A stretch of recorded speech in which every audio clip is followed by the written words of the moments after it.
follow up on some of the projects we talked about last time. You said a lot of this stuff is slow and ongoing. Let's just start with those projects. Yes, sir. You know, we're continuing with the infrastructure grant work going on, which is water lines, sewer lines, pump stations, lift stations being rebuilt and brand new, and we're starting to get to the end of that project. Sidewalks are starting to go down, and then we also have the other grant for sidewalks that is just starting to come into place. So you'll see a lot of sidewalk work going on in the city. Sidewalks are expensive, aren't they? They're very expensive, and we've been fortunate. That project came, sidewalks came under that grant, so that's going to be great for one side of town, and then the other side has the grant from the state, or the money appropriations from the state for that particular project. So we should see by the end of summer. I hope it's a lot of you walking. Well, that's critical for a walking, having a walking town to have good sidewalks, right?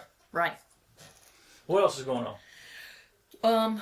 Hope to be breaking ground soon on the Leda Poore project, which is the new concession stand bathroom. They're working on their permits right now and all that pre-construction work. So hopefully in about 2 weeks we'll be breaking ground on that. And that park gets used a lot. Get used a lot for soccer and baseball, softball, football. At the other park, Abney Park, that's still working on the bathrooms there. We're getting close to having those finished. We got that $25,000 grant to rehab those bathrooms that are with pickleball courts and playgrounds. So that's at the end stage as well. And how's youth recreation going, and just the recreation program in general? It's going good. In the summer we do flag football, and in the fall we'll start out the soccer and football and your typical fall sports. But I think they're starting their sign-ups now, and everything's clicking along. A lot of people using the rec facility. Oh yes, yes sir. And y'all have like weightlifting equipment and classes. We've got the room that has the weightlifting. You got a gym you can walk in. We've got a room that has the, I don't know, it's like the medicine balls, the different other kind of things you can, weight training type things. Yoga mats, they have yoga classes and senior citizen exercise classes in there. It's a lot to choose from. If you call the center, they can let you know everything we have going on out there. Any new businesses looking? Are y'all anybody on the line? Well, had a meeting last week with a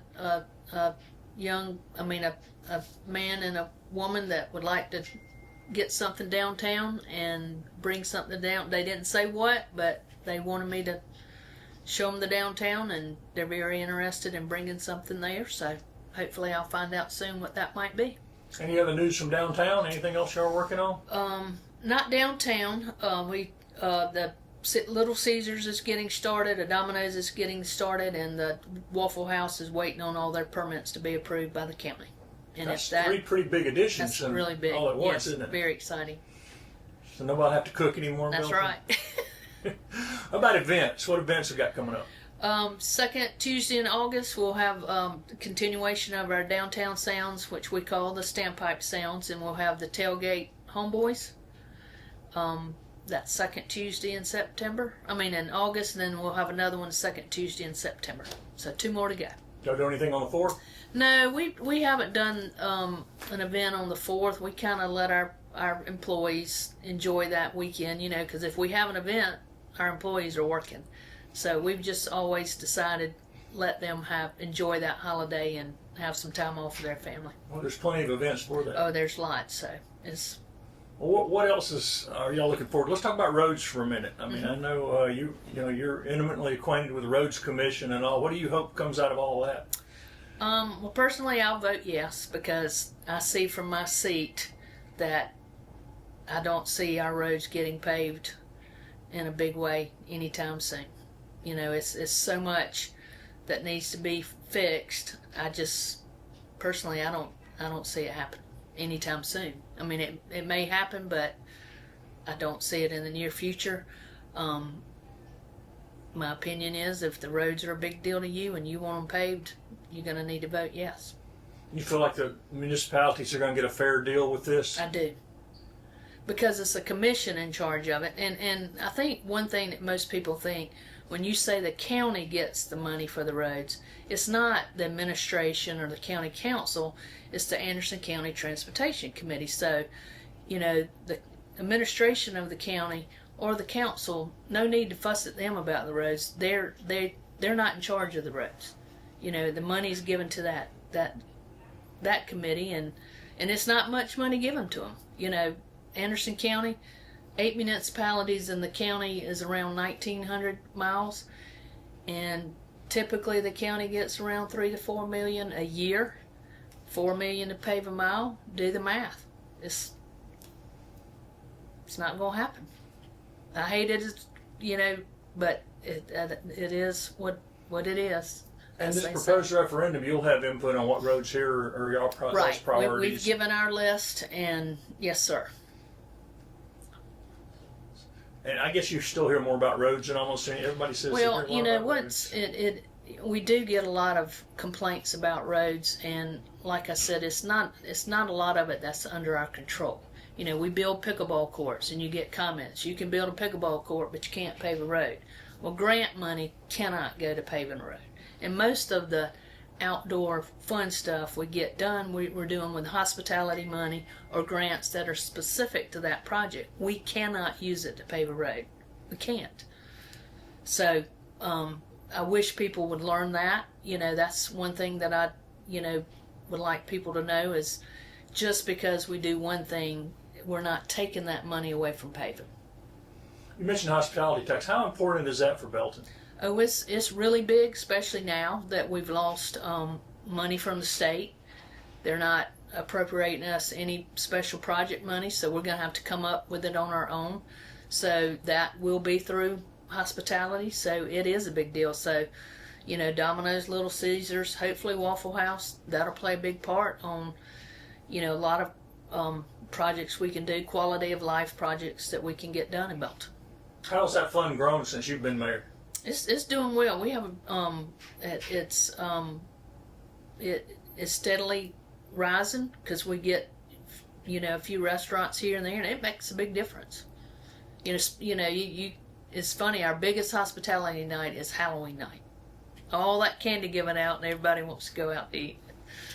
And how much do y'all raise in hospitality now? It varies, but around 200 a year, give or take. Any other big projects you are working on that you can talk about? Not right now. We are in the running for $2 more million, you know, towards our infrastructure. Not sure when we'll find out about that, but you know, right now we've got 14, and add 2 more, that'll get us up to 16 million. So crossing our fingers, we get 2 more million to, you know, do the upgrades on our infrastructure, which is, you know, to me it's as important as paving. And this is an election year for Belton, and what seats are up here? 1, 3, and 5. Wards 1, 3, and 5. But not mayor this year? Not mayor. 2027 is mayor. Okay. And 2, 4, 6, and mayors. And wards 2, 4, and 6, mayor will be 2027. Okay. How about housing? How's the housing growth coming down here? It's still going well. You know, a house here and there. The 4 developments that we've annexed in haven't quite started yet, but I'm hearing one of them at least is probably getting ready to start moving in that direction. It's not an overnight thing when that happens. There's a lot of, you know, engineering process they have to go through and everything before you actually start seeing the housing. So, but they're all ready to go. And how about the Belton Anderson Trail? Do we have any updates on that yet? Not really. We're still out there looking for our funding. We've got. That's what slowed everything down. It's just the funding. Yes, because I mean it's not coming out of your general fund money, so you have to go find the money. So I've been out there trying to shake the trees and grants and sponsors and that kind of thing. Grants and sponsors, naming opportunities. If anybody wants to get involved and have their name on the trail, we'll take it however we can get it. That could be a pretty special trail, though, from Anderson to Belton. It will be. It sure will be. I mean, it's like we've said. The dream is to connect the city of Anderson to the city of Belton, and that will start our version, Anderson County's version of the Swamp Rabbit Trail. And it's sort of a historic callback to the old days when the train ran back and forth between Anderson and Belton. That's right. I think it'll be a great success. And it's going to happen. It's just a matter of getting the funds together. Right. Belton's gonna concentrate on Belton, Anderson will concentrate on Anderson, and then the county will do its thing. And I noticed coming in the bubblegum trails, there's people already, as hot as it is, there are people already out there walking. Yes, sir. I have several friends that are on there at 5 o'clock in the morning every morning. They whether it's no matter what the temperature is, they get up and go. It's a great success. I was going to say, has that been one of y'all's most successful rec projects? I think so. And the people who haven't been to our rec center, the old Armory, I think you owe it a visit. It's pretty unique to a small town. The memberships for what you get are, typically what you pay per month at another facility. So if you haven't been there, I encourage you to go by and check it out. Let Terry give you a tour, and it's really special and unique to a town our size. Well, we'll catch up in September. I'm expecting some big announcements. I hope so. We do, Eastern Engineered Wood Products they have broken ground and they're starting to work. So hopefully by 2026 they'll be up and operating. Are people looking at the other property around there now that they're up and going? Because it's probably the closest property to that is the old Wells Aluminum Sapa, however you remember it. Right. That building is still getting looked at, and I'm hopeful that something will happen there soon, and that kind of connect those two. I hope it's all stays commercial and industry, coming in there instead of just houses. We've got plenty of houses going on, so I guess it depends on who gets it, but that little corner over there seems to have a lot of eyes on it right now.